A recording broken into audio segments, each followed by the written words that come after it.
What's the most violent video game you have ever played? Exactly my answer too, and I've played tons of violent games. It's not just shocking, it's the snuff film angle that makes the gruesome and brutal violence even worse, with the tense and oppressive atmosphere. There's gorier and nastier games, but they're always either creatures, shock value violence, or chunky gore. Most PS2 games, Manhunt is still the most brutal and violent game I've ever played, and I can't see how it can be topped without trying too hard to be edgy. If I remember right, this was also the first game to use intense violence in the ESRB rating description. Such a sickle game. My signature move was the scythe to the crotch from behind. It wasn't even the worst rank kill with the scythe. I would scythe them, pick them up, drop them in front of their friends and beat them to death with a bat. I'm not a violent person, but once you accept that murder is the objective, you tend to go full psycho. I just heard a story that back in the early 2000s a teenager was arrested for the murder of another teenager, and because they found a copy of Manhunt in his bedroom, the media sparked a whole campaign to smear video games for causing young adults to act out crimes in the real world. Turns out, the copy of Manhunt they found was actually in the victim's room, so the media had a field day blaming video games all for nothing. Manhunt will always be funny to me because people outside of gaming will never learn what the point of it even was. Manhunt was designed to make you feel disgusted. Did you feel uncomfortable while executing people while playing this game and not want to emulate the action in the real world? Then congratulations. You're a normal human being. The game was basically a social experiment to prove that making a game the media will label a murder simulator doesn't magically turn normal teenagers and young adults into overnight psychotic serial killers. And I love that the media and shitheads like that lawyer Jack Thompson absolutely fell for it. Carmageddon was awesome. Besides killing everyone on a level, you could also win by wrecking all of the other cars, or winning the race by clearing all the checkpoints first. Some of the maps were huge, and you could explore anywhere. It was endless fun. You can download the original game as an app for your phone. How has no one mentioned that the final mission is you slaughtering a school of defenseless kindergartners, and the final imagery is your character being caught and executed? Literally a game about a dude who has schizophrenic delusions and thinks everyone's out to kill him, so he murders an entire city. Okay, I get it, folks. He didn't actually kill the tattlers, he just shot thousands of rounds at them, but they didn't die, and he didn't get executed, just tortured and sent to an insane asylum.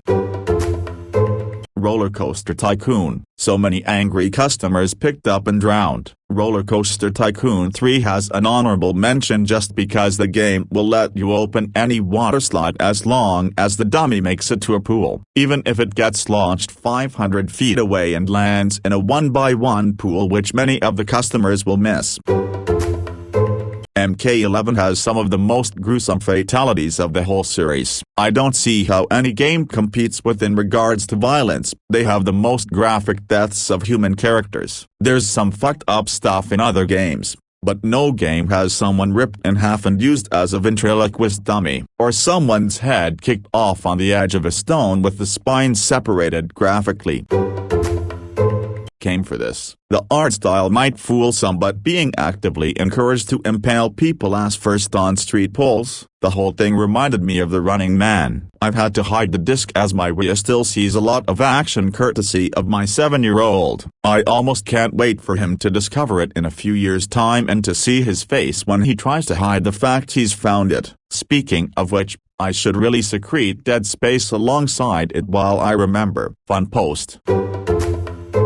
I've always noticed it's the games that aren't supposed to be violent that bring out the psychopath in us as gamers. For instance, The Sims, not the violent game, but when you start taking pool ladders out and forcing your Sims to grill indoors, all to watch them pace around frantically begging for help before slowly dying, that's some hardcore nature shit. I remember coming across a random house with some huge fat guy sitting in overalls on his porch inviting you in for dinner and him and his wife being overly friendly and flirty. Then you find out that they're actually brother and sister and they poison and rob you, then leave you in an open body pit thinking you're dead. The brother was too fat to hagty, but killing him then hogging the sister, dropping her in the pit, then executing her laying in it was always satisfying.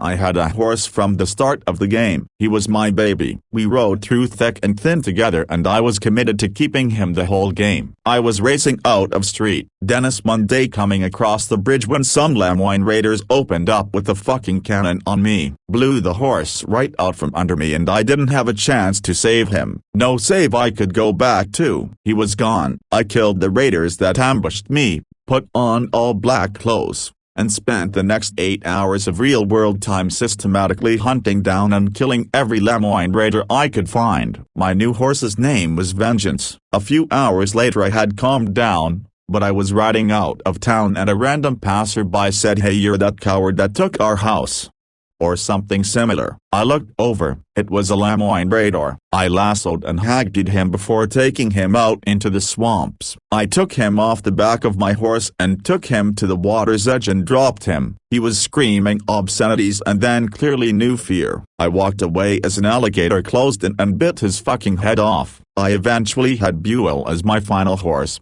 which was a whole other emotional roller coaster given Arthur's final chapter. I promised. Yeah, that might be mine. I realized that you can actually blast people's whole arms, legs and head off with a shotgun. I have left bloody torsos of people who were jerks to me in that game. Also, I found roping people and dragging them with the horse, jumping over a rock then letting the guy hit the rock was pretty brutal. I'd often just rope people off their horses for fun without killing them. They didn't like it though, but by the time they got to their feet I was long gone. Lol. It's a pretty in-depth game world. I can see why it was delayed for so long. And then there's that one debt collection where the father is a black guy who drank and gambled and beat his son. He turns on you, I killed him, and his son who is clearly holding the family together and, I think, wants further education, hides beneath the bed. Quite literally made me make Arthur a good cowboy after that. Great game.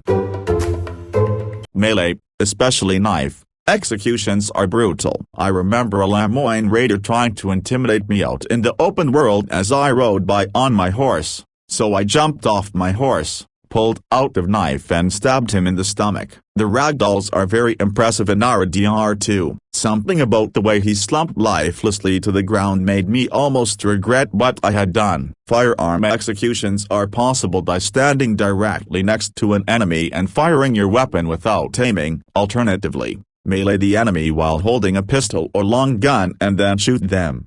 There's unique animations for everything.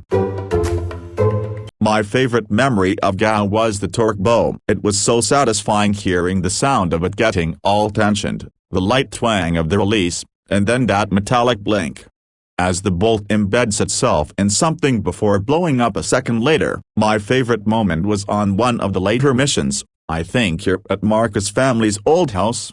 And I'm up on the second floor, standing up and shooting some guys down below before crouching again and reloading. Repeat. Then one point after I stand up and half a second later blink, with the bolt sticking out of my shoulder. I had just enough time to declare fuck, before my character exploded. I love this game. It was my first Doom game because the earlier titles just never appealed to me. But with the massive hype Doom Eternal had, I gave in and decided to try it. And man, I was blind. I always thought the premise was you surviving a bioconsumed Mars base, but when I read that you're actually playing a bloodthirsty space soldier that voluntarily decides to go to hell to kill everything and it's actually your enemies that are the victims here, I was immediately sold. It's so goofy and over the top that it's actually charming, and the gameplay is so fun. At first I played like a normal shooter but quickly figured out you're basically parkouring through the level and tactfully time all your gadgets and abilities to keep a momentum going, and then it plays so awesome. I don't think any single-player shooter I've ever played felt this good. My mom told us when we were really young that we weren't allowed to have video games due to the violence.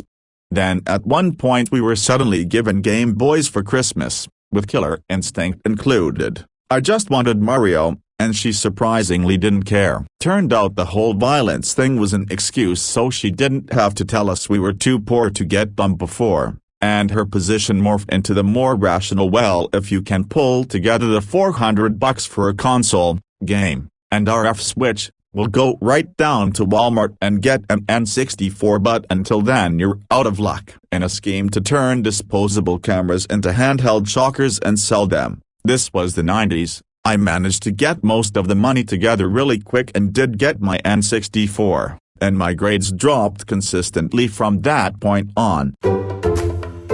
I think people are mistaking violent with gory. This game was exceptionally violent because nothing prepares you for the emotional aftermath of your actions. I mean, it's a third-person shooter that reminds you that you are responsible for the lives and deaths of others, both good and bad. It's fucking brilliant, and to be honest, is probably one of the most thoughtfully violent games ever invented. Nothing like a game that fools you into thinking your choices have real impact on plotline and then smothers you with guilt over what it made you do. But for real, one of the best goddamn games. What a cerebral thriller. I picked it up because it was some free Xbox game and I was super bored. I thought, oh, another Modern Warfare wannabe. Free though, so why not? Boy, did that game fucking prove me the fuck wrong. Back in high school, my friend showed me a very violent PC game. I think it was called Postal, or something like that. It wasn't as graphic or gory as some games, but it stood out in my mind, because the violence seemed to be the only objective. I wasn't killing aliens or fighting some enemy army. I was breaking into houses and robbing people. Pointless killing and assaults and such. It may have only been a demo, but I don't remember getting too far into the game. Oh, I can't believe I had to scroll so far down for this. When I was like 8 or so, my parents got it for my birthday, not really knowing what it was. Should have seen my mom's face when I walked into their bedroom with my breakfast, proudly announcing that I just tripped off a dude's arm and beat another dude to death with it.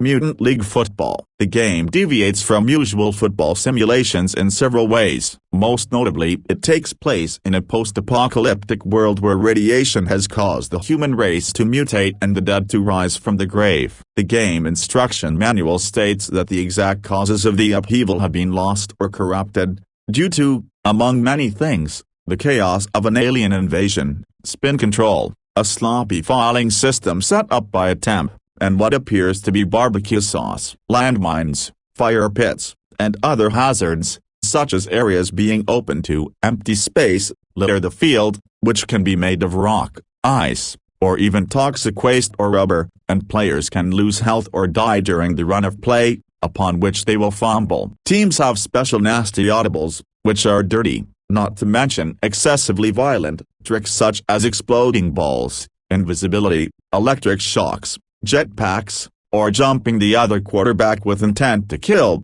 that lead to big gains and or horrific casualties. Killing enough players causes an opposing team to forfeit. If Hotline Miami 1 or 2 came out in the 90s, in line with its retro graphics, it would have shut down the video game industry. Edit, BTW, these are must-play games and have the best soundtracks in gaming history too. Edit 2. To me it was best ever. I get it's subjective and many people find other soundtracks better. Both soundtracks are certainly S tier in video gaming history though. This war of mine, it's not even that gory and for the most part you aren't doing anything, it's just sad and brutal and all these things happen in real life. I've had to put down the game after my kid. DLC expansion adds child characters to the game based on real accounts. Got a little sick and the medicine is scarce. She got depressed and stopped eating. I can't handle that shit. My second time picking it up I basically failed right off the bat and got unlucky and a bunch of college students my age died. Postal 2, The thing is, you don't strictly have to kill or hurt anybody. It's a challenge, but it's totally possible to get through most of the game without hurting anybody who isn't attacking you. Sure, you can piss on people, burn them alive, use Katsu silencer for your gun, play fetch with your dog using a severed head, and go on killing sprees, but it's the player that is in charge of whether they do that or not. Flow 2's violence gets under your nerves, particularly because it's so realistic and human. If you shoot, stab or melee someone, you feel the sickening crunch and the blood spatter, the makeshift melee weapon breaking in their face, the enemy screaming and crying in pain. It's the sound, the background score, the atmosphere and the grounded realism of the graphics that makes it so violent. Scrolled the comments specifically, see how long it took for Flow 2 to be mentioned. That's my vote, and you get an upvote. The fact you have to move forward through certain parts of the game in which you find yourself not even wanting to continue given how violent and uncomfortable it makes you is why I think that it is likely the most violent, on top of everything else. Granted, I haven't played many of the other games being mentioned, so just based on my experience. Best video game ever made though, however, despite my not playing many other games out there, not sure how a game could be better than that or ever will be. I think it was called Mad World on the Wii. It was the only game they released on the Wii. I never finished it, but it was really fucking intense. LOL, I would recommend it. In short, you were in a competition where 500-ish go in and one leaves alive. Your character had a chainsaw for one of his arms. Edit. It was not the only game for Wii. I just recall this because after Mad World I think there was a lawsuit against Nintendo to stop publishing games because parents would buy any Wii game as they felt the Wii was a family-friendly console only. Pretty sure it won too. Edit 2. Okay, there were plenty of other games and maybe they didn't win a lawsuit over the graphic violence of Mad World. I was a teenager back then so I didn't pay attention lol. But it's a good game and very violent. Last of Us Part 2. I don't think I've ever experienced something so raw and extreme. It's one of the most violent video games in the history of video games. Your enemies' dying screams create the perfect background music as chaos erupts around you as you smash open someone's skull with a giant sledgehammer or beat someone's face to a pulp. Last week I decided to replay both and I'm currently 2/3 through the first one and I couldn't agree more. There is so much gore and bleakness in these games and all the stories you hear are so depressing. The story of Ish is so sad and the more you learn about these people and how their story ended the sadder it gets. I definitely need some feel-good game after I finished these two. Just finished both for the first time and my god, the second has some if the nicest graphics and the gameplay is so smooth, but I feel like the first one was more raw in a way. Spoiler, I remember looking up the ending when part 2 came out and I didn't even have a PS4 at the time, and wanted to see what all the controversy was all about. Through my whole playthrough of part 2. I kept wondering who was the skinny girl that Ellie fights at the end. My jaw dropped when I realized it was Abby and how much torture her and Lev had been through. It's rare when a game has excellent gameplay, characters, and story. Naughty Dog got the trifecta with that one. I think this is an excellent example of the extreme violence and associated sounds and stuff being absolutely necessary. The developers wanted to make it very realistic because it helps drive the point home that this is a post-apocalyptic, anarchic world. You can't really convey that as well if it isn't as visceral. Like you're killing one of the few surviving people left on the planet who has friends and his own story and his life is ending right now and he's aware of it. Little bit of a weird tangent but I hope that makes sense. Funny thing is, I have a similar-ish story about 4, and it's something that still sticks with me to this day. Spoilers if you care. But one overarching goal of Nico in 4 is to find a particular person from his home country that wronged him. After doing a whole strand of missions you do eventually get information on the guy. And going one further, some allies of yours basically capture him so that you're free to get your revenge. Except the game paints this as an interesting anticlimax. It's revealed that this villain is a pathetic, strung-out drug addict. After a game filled with rocket launchers and automatic weapons and helicopters etc., this moment feels very scaled back, down to earth or realistic maybe even. You can opt to kill him, but the game presents this as very hollow and somber, in a putting down a sick animal kind of way. Or, after all the effort spent trying to find this person, you can just let them go, with the game saying they basically suffer more by remaining alive in their fucked up state. I dare say I almost downright don't like 4 at all after enjoying 3, Vice City, and San Andreas, but this one particular moment from 4 really stands out to me, this resolution of a semi-important plotline. I've thought about it from time to time in reference to real-world people I know, some of which that have wronged me and perhaps do suffer by merely being alive with mental illness or addictions, etc.